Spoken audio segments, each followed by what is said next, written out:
오늘은 예수님 탄생까지의 중간 역사를 공부하려고 합니다. 예수님 탄생까지의 중간의 역사. 구약 성경 마지막 성경책은 말라기서입니다. 그 말라기서는 페르시아 왕국 시대의 총독 체제 하에서 유대 민족이 자율권을 많이 받고 유대교 종교를 얼마든지 가질 수 있는 자유를 얻었습니다. 그래서 아주 민족 자존감을 회복하면서 페르시아 왕국이 보호하는 사회 정책 안에서 잘 살았습니다. 그럴 때에 말라기서가 기록이 되었어요. 사람은 참 간사합니다. 잘 먹고 잘 살고 사회적으로 박해가 없고 하면은 또 영적으로 나태해지는 이러한 습관이 있습니다. 그래서 말라기서를 보면은 하나님의 거룩한 제사를 더럽히는 제사장들을 하나님이 책망하고 있고 11조와 헌물을 도둑질했다고 하나님이 책망하고 있고 이와 같이 하나님의 거룩함을 없애버리고 살아가는 유대인들을 책망하는 그런 예언이 말라기서에 기록이 되어 있어요. 그때 이후로 예수님 올 때까지는 역사 기록이 없습니다. 성경 기록이 뚝 끊어져 버립니다. 그래서 그때를 BC 400년으로 잡고 예수님 올 때까지 한 400년간의 역사는 텅텅 비워져 있습니다. 그래서 그 기간을 중간 역사라 이렇게 말합니다. 우리 예수님이 태어나신 날짜는 정확한 날짜는 아무도 모릅니다. 그러나 오늘 읽은 이 성경을 보면은 가이사 아구스도라는 말이 나옵니다. 이 가이사 아구스도가 뭐냐 하면은 아구스도 황제라는 뜻입니다. 아구스도 황제, 아우구스투스 이렇게 말합니다. 이 사람의 집에서의 본명은 옥타비아누스입니다. 이 사람은 BC 27년에 황제로 등극합니다. BC 27년에 황제로 등극해서 예수님 이후 AD 14년에 죽게 됩니다. 오랫동안 통치를 했습니다. 그 기간 동안에 예수님이 출생하셨어요. 2절에 보면 이 호적은 구레뇨가 수리아 총독이 되었을 때 처음 한 것이라 그랬으니 이 구레뇨라고 하는 사람이 수리아 총독 되었을 때에 아구스도의 호적 명령을 받고 그 명령을 자기 다스리는 그 지역에다가 선포를 이제 했다는 것이죠. 그때 예수님이 출생하셨는데 세계사를 보면은 이 수리아 총독 구레뇨가 호정령을 내린 그 연도가 몇 년이냐? BC 4년이라는 겁니다. BC 4년. 그래서 BC 4년경으로 보는 것이 바로 예수님이 출생한 연도가 될 것이다. 그러나 정확하게는 모릅니다. 우리 예수님께서는 이와 같이 아기로 태어나셨다가 나중에는 이제 헤롯이 죽고 난 다음에 다시 나사렛으로 가게 됩니다. 그 이야기가 마태복음 2장 13절에서 15절에 기록이 되어 있습니다. 그들이 떠난 후에 주의 사자가 요셉에게 현몽하여 이르되 헤롯이 아기를 찾아 죽이려 하니 일어나 아기와 그의 어머니를 데리고 애굽으로 피하여 내가 너에게 이르기까지 거기 있으라 하시니 요셉이 일어나서 밤에 아기와 그의 어머니를 데리고 애굽으로 떠나가 헤롯이 죽기까지 거기 있었으니 이는 주께서 선지자를 통하여 말씀하신 바 애굽으로부터 내 아들을 불렀다 함을 이루려 하심이라. 헤롯이 언제 죽었느냐 하면은 AD 4년에 죽었습니다. 헤롯이 죽은 연도가 AD 4년. 다시 말하면은 베들레헴의 2살배기 이하 모든 아기를 다 학살하고 난 다음에 얼마 되지 아니해서 죽었다 이 말이죠. 하나님께서 그런 악당을 오래 살려두지 아니하고 처리했으니 하나님께서 정말 잘하셨습니다. 이렇게 AD 4년에 이제 죽습니다. 그럴 때에 마리아와 요셉이 예수님을 데리고 유대 땅으로 가서 살려고 했지만 헤롯의 아들 아켈라오가 또 분봉왕으로 등극했다 그러니까 그 아켈라오를 두려워해서 나사렛으로 올라가서 살았다고 마태복음에서는 말하고 있습니다. 이렇게 예수님이 오실 때까지 그 과거에 한 400년 동안 선지자의 애언도 없고 역사 기록이 성경에 빠져 있는 기간을 중간 역사라 그래요. 신구약 중간 역사. 그때 역사를 우리가 오늘 잠깐 살펴봅니다. 구약 성경 그 다니엘서를 읽어보면은 다니엘이 다니엘서 7장에서 환상을 봅니다. 환상을 보는데 그 환상의 내용은 뭐냐? 장차 인류 역사 속에 등장할 큰 왕국 네 나라에 대한 예언이었어요. 그래서 그 첫 번째 왕국은 신바벨론 왕국으로 등장합니다. 신바벨론 왕국은 BC 612년에서 536년까지 존속했던 그러한 왕국입니다. 그때 유다 왕국 백성들이 다 포로가 돼가지고 유다 왕국 포로 기간이 바로 바벨론 왕국 그들이 융성했을 때였습니다. 그때 애언했던 선지자는 에레미야, 에스겔, 다니엘 이런 분들이 애언을 하게 되는 것입니다.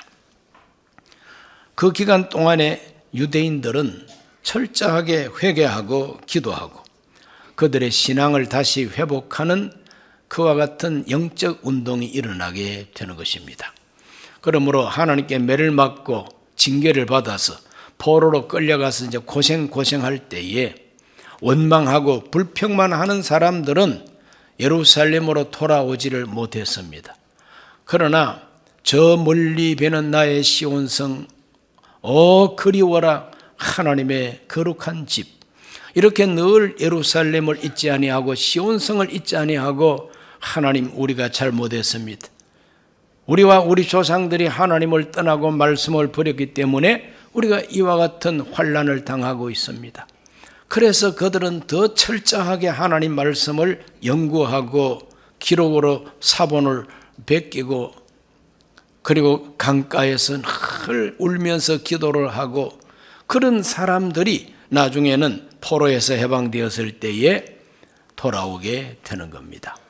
돌아오지 아니한 유대인들도 많습니다만은 그 돌아오지 아니한 유대인들은 흩어져 사는 동안에 더 이상 이스라엘 사람이 아니라 그 지역 사람으로 바뀌어져 버리는 경우가 너무 많았어요.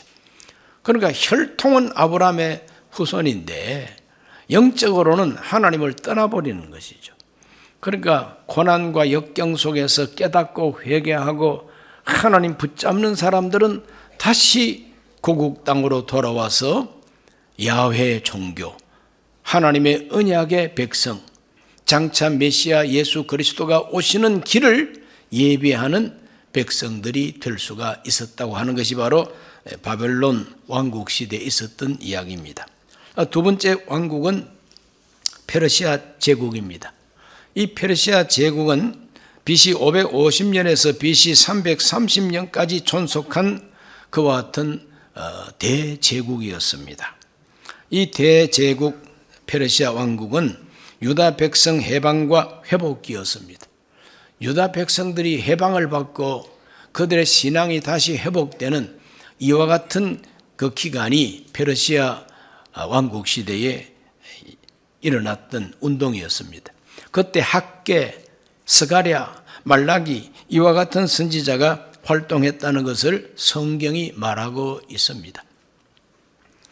그 헬라 제국 시대에는 참 여러 가지 다양한 일이 많았는데 그 일들을 성경에는 기록하지 않습니다. 이 페르시아 제국 시대에도 참 좋은 일들이 많았어요. 에스더가 죽으면 죽으리라 하고 자기 민족을 위해서 기도해서 전화위복시키고 그래서 불임절이라고 하는 명절도 하나 만들어지는 그런 위협을 달성하는 일도 페르시아 제국 시대에 있었고 이 페르시아 제국은 망할 때까지 유대 민족을 보호하고 우대하고 그들의 종교 유대교를 키워나가는 데 많이 협조를 해준 그러니까 이스라엘과 페르시아 제국은 참 좋게 지냈습니다. 그 페르시아 왕국 페르시아 제국의 수도가 이제 동쪽에 있는 바로 요즘 이란입니다. 이란. 그 페르시아 제국 시대의 그 지도를 이제 여러분 펴서를 보시면은 얼마나 넓은 지역을 다스렸는지. 페르시아 제국이 큰 제국이었습니다. 그리고 이런 제국이 유대 나라를 보호해 주었어요. 그 보호막 속에서 유대교 경전과 그리고 유대교의 제사 제도와 문화를 그들은 유지할 수가 있었던 것입니다. 참 고마운 나라가 페르시아인데 그 페르시아가 이란이죠. 요즘은 이란하고 영 원수지간이 돼가지고 그냥 이란이 이스라엘을 못 잡아먹어서 안달이 났어요.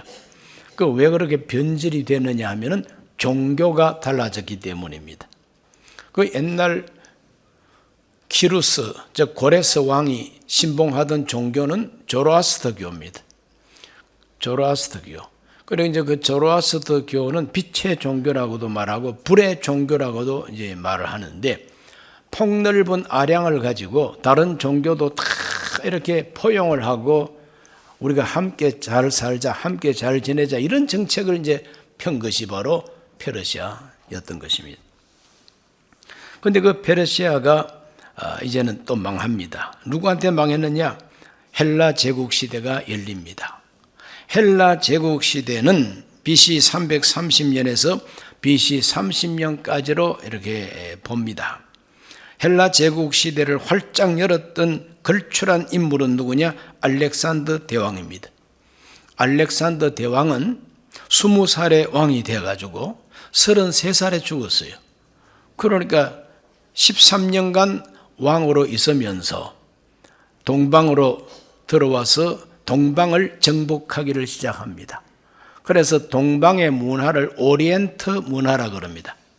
이 동방의 문화를 오리엔트 문화라 그러는데, 그리스 문화하고 그리스 헬라 문화하고 동방의 오리엔트 문화를 섞어가지고 융합을 시켜가지고 헬레니즘 문화를 창달한 사람이 바로 저 알렉산더 대왕인 것입니다.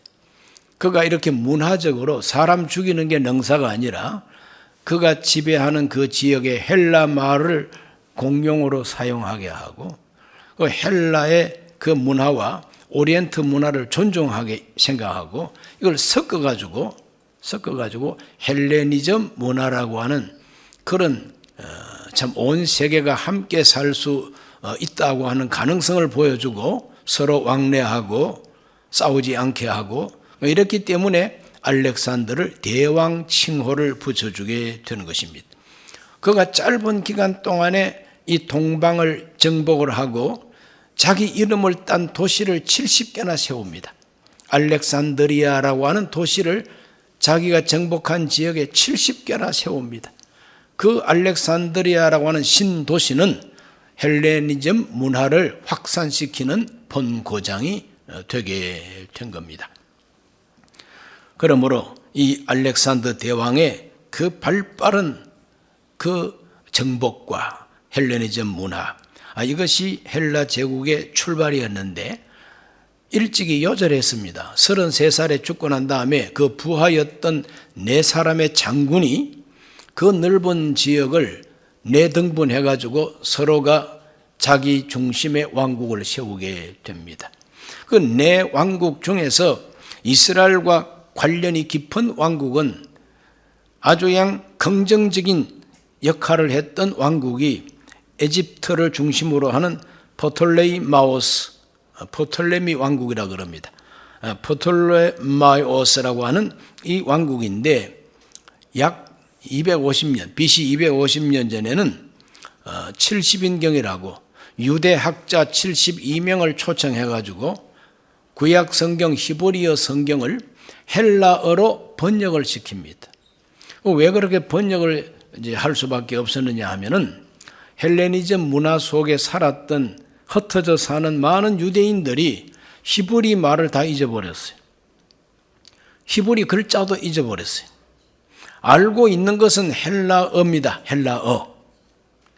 그러니까 헬라어에 능통한 이 디아스포라 유대인들에게 하나님 말씀을 가르치려면 성경을 헬라어로 번역해야 된다. 그래서 번역을 하게 되는 겁니다. 에집트 북쪽에 지금도 알렉산드리아가 있습니다. 그 알렉산드리아는 세계 최대의 도서관이 있는 그런 도시입니다. 바로 그 알렉산드리아에서 72명의 유대 학자들이 성경을 번역해서 70인경이라고 하는 성경이 이제 번역되게 되는 큰 작업이 있었습니다. 처음에는 모세 오경을 번역하고 그 다음에 이제 차근차근 다른 성경을 번역하는데 100년 동안 번역을 했다는 거예요. 100년 동안. 그래 학자들이 죽으면 또 다른 학자가 오고 이래가지고 100년 동안 번역을 시켜가지고 구약 성경 전체를 헬라말로 번역을 한 것이 그때 있었던 업적입니다. 그런데 부정적인 역할을 했던 그 헬레니즘 왕국이 바로 지금 시리아입니다. 다마스커스를 중심으로 한 바로 이 부정적인 왕국이 있었는데 바로 셀레우코스 왕국이라고 합니다. 셀레우코스 왕국.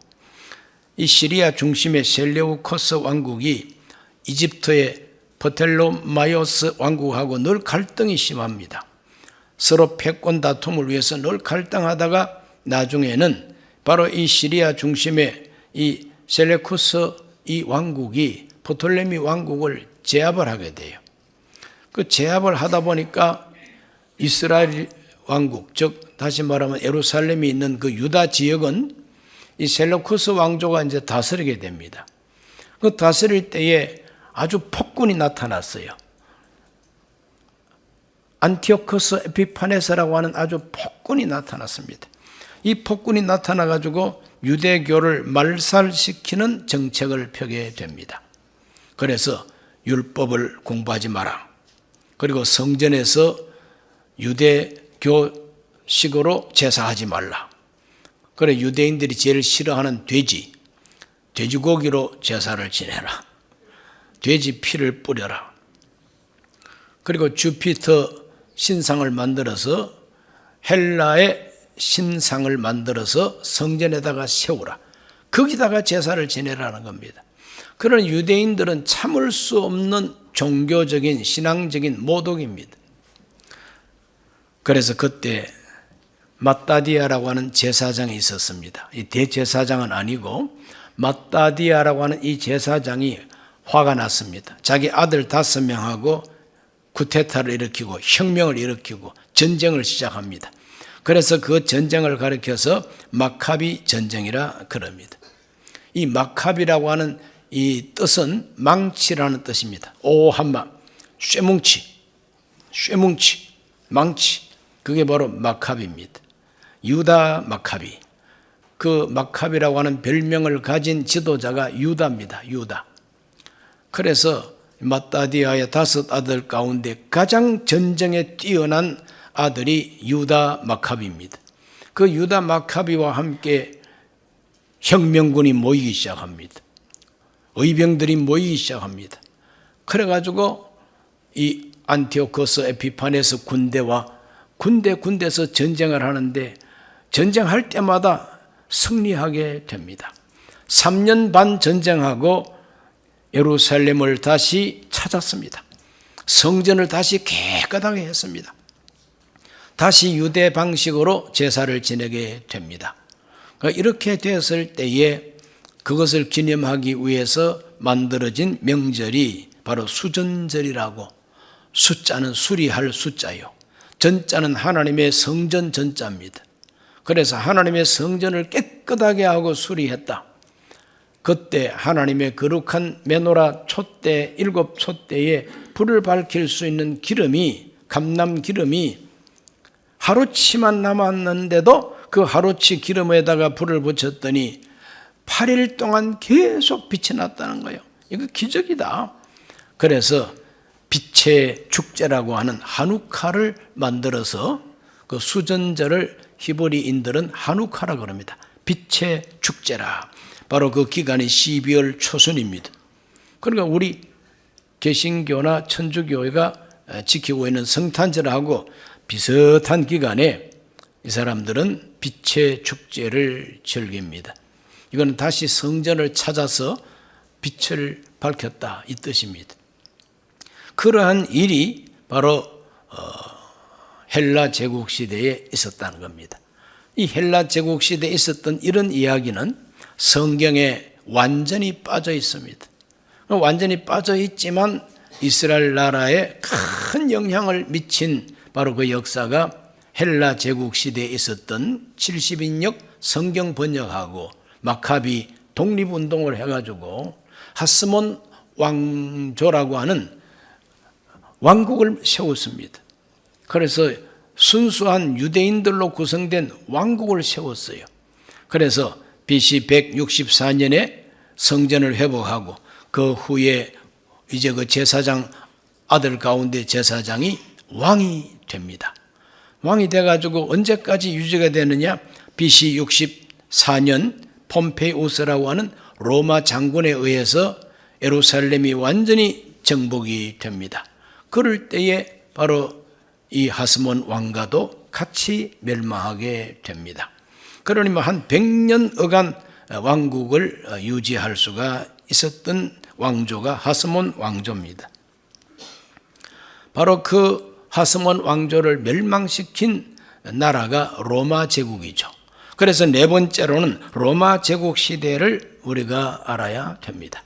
이 로마 제국 시대는 BC 27년에서 395년까지를 로마 제국 시대로 봅니다.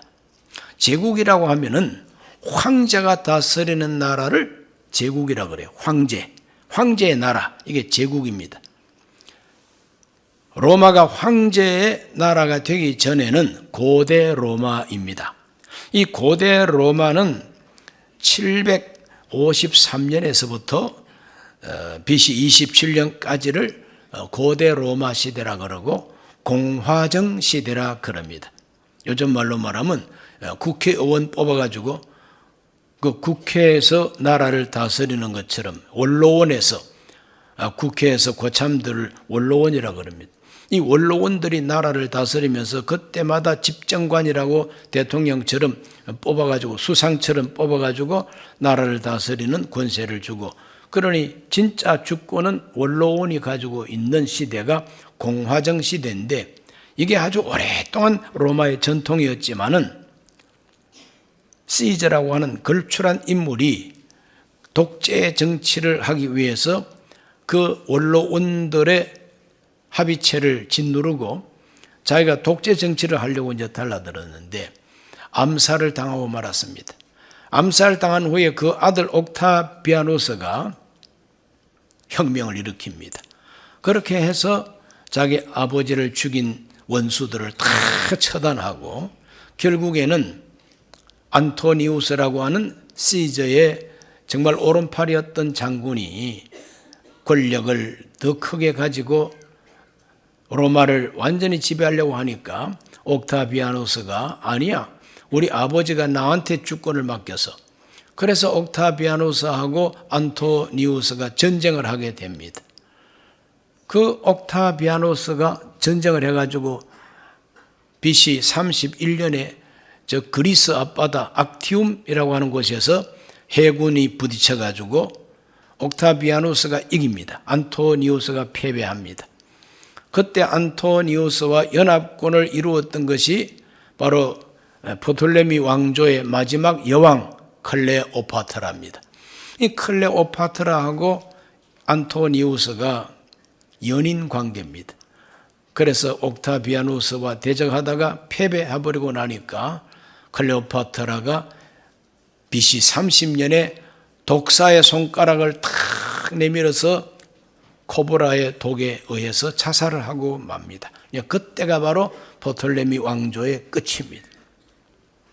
이렇게 로마 제국 시대에 헬라 제국 시대를 완전히 끝내버리고 유대 나라 하스몬 왕조도 완전히 끝내버리고, 그래서 로마가 세계를 지배하는 나라로 등장하게 되는 것이죠. 그때 헤롯 왕가가 이제 등장합니다. 셀레쿠스 왕조가 완전히 끝나고 난 다음에, 하스몬 왕가가 완전히 끝나고 난 다음에 하스몬 왕가의 신하 노릇을 하고 있던 이 헤롯의 아버지가 로마하고 결탁해서 자기가 유대 지역을 총괄하는 집정관이 됩니다. 그 아들 헤롯이 이제 왕으로, 분봉왕으로 봉해지게 되면서부터 이제 헤롯 시대가 열립니다. 이렇게 헤롯이 왕이 되면서부터 유다 지역을 통치했는데 BC 37년에서 AD 70년까지입니다. 한 100년간 유지가 됐어요. 헤롯 왕가가 한 100년 유지가 이제 됩니다. 그럴 때에 우리 예수님이 탄생하게 되는 것이죠. 헤롯이 통치할 때에 예수님이 탄생하게 됩니다. 그 예수님의 탄생을 알려준 그 예언이 구약성경 미가서 5장 2절에 기록이 되어 있어요. 읽어봅니다. 베들레헴 에브라다야, 너는 유다 족속 중에 작을지라도 이스라엘 다스릴 자가 너에게서 내게로 나올 것이라. 그의 근본은 상고의 영혼에 있느니라. 이것이 바로 장차 메시아가 탄생할 장소는 베들레헴이라고 하는 예언입니다. 이 예언을 대제사장과 서기관들이 알고 헤롯 왕에게 그것을 가르쳐 준 겁니다. 왕이여, 메시아는 베들레헴에서 출생하도록 성경이 예언하고 있다는 거죠.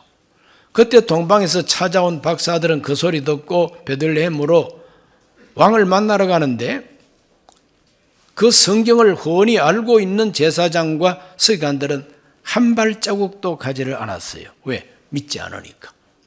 알기만 할 뿐 믿지 않았습니다. 그래서 믿음과 지식은 틀린다고 하는 걸 우리가 알아야 되는 것이죠.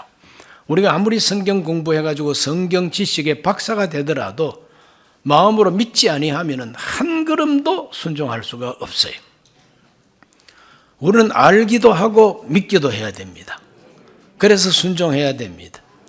그리스도를 영접하고 만나야 되는 것이죠.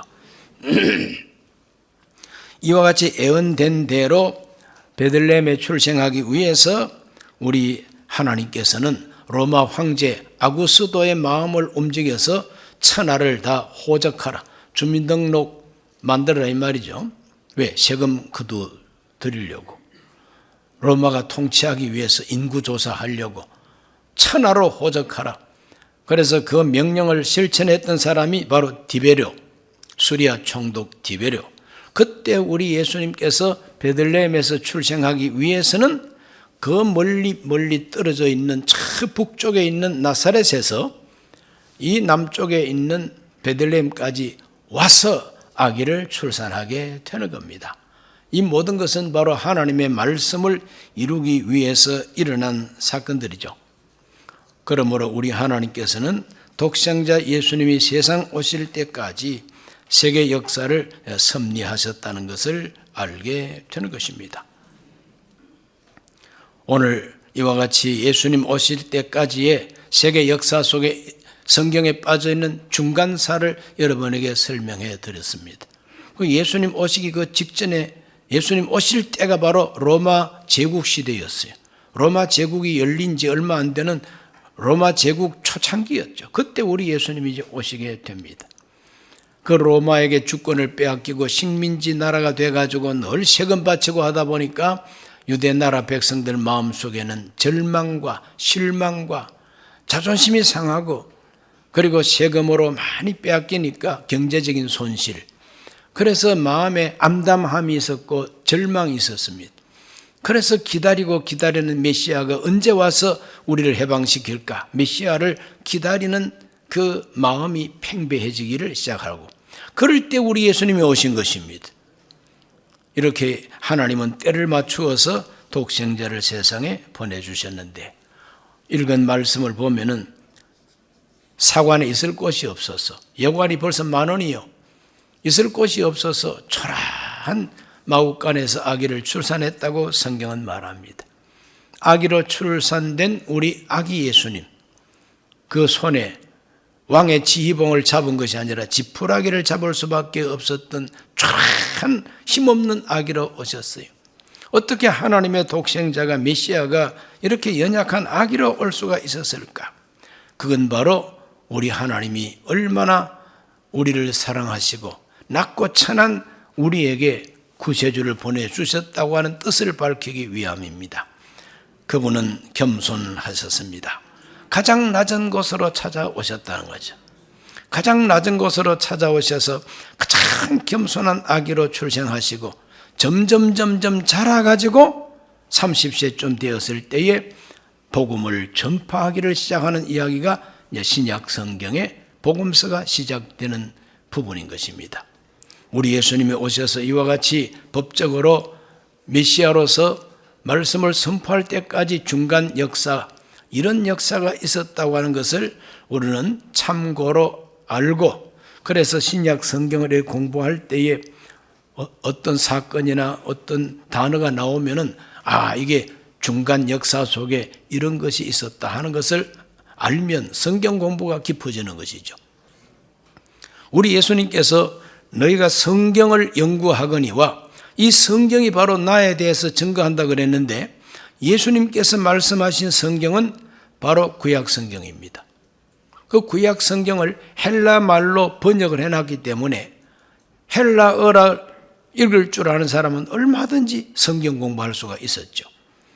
사도 바울과 베드로, 이런 분들이 너희가 성경을 알라, 너희가 어릴 때부터 성경을 알았나니 이 성경은 모든 믿는 자에게 구원을 주신다는 거죠. 구원 얻는 지혜를 주신다는 거죠. 그때 가르쳐준 그 성경도 구약 성경이지 아직까지 신약 성경은 생기지를 않았을 때인 것입니다. 그러므로 우리가 구약 성경을 무시하면 안 됩니다. 이 구약 성경만 가지고도 구원받는 지혜가 우리에게 주어진다는 것이죠. 그래서 오늘 우리들은 예수님이 오시기까지의 중간 역사 속에 있었던 이런 이야기를 우리가 참고를 하고, 앞으로 이제 복음서를 공부해 나가보면은 사두개인 나오고 바리새인 나오잖아요. 서기관이 나오고, 이 사람들은 도대체 누구냐? 그것도 바로 중간 역사 속에 하스몬 왕가가 제사장 가문이 왕이 되었을 때 일어났던 여러 가지 분쟁으로 말미암아 생겨난 유대교 교파가, 바리새파가 있고 사두개파가 있고 에세네파도 있었고, 이렇게 이제 파가 나뉘어져 가지고 서로를 미워하기도 하고 싸우기도 하고 그랬다고 하는 것을 오늘 알아야 되는 것입니다. 기도하겠습니다. 살아계신 아버지, 오늘 하나님 앞에 와서 예수님 오시기까지 그 옛날 중간 역사를 살펴보았습니다. 우리 하나님께서 이 중간 역사 속에도 섭리하셔서 장차 오실 예수, 장차 복음이 증거되었을 때에 온 세상에 복음이 효과적으로 전파되기 위하여 헬레니즘 시대를 하나님이 허락하시고 헬라어로 온 세계가 통일되게 해 주셨습니다. 하나님께서는 세계 역사를 움직이면서 하나님의 뜻을 움직인다는 사실을 우리가 성경을 통해서 발견하고, 오늘 이 세계에서 일어나는 이 모든 일이 우연이 아니요 결국은 하나님의 뜻이 이루어지는 과정임을 알고 낙심하지 말고 하나님을 바라보게 해 주시옵소서. 예수님 이름으로 기도하옵나이다. 아멘.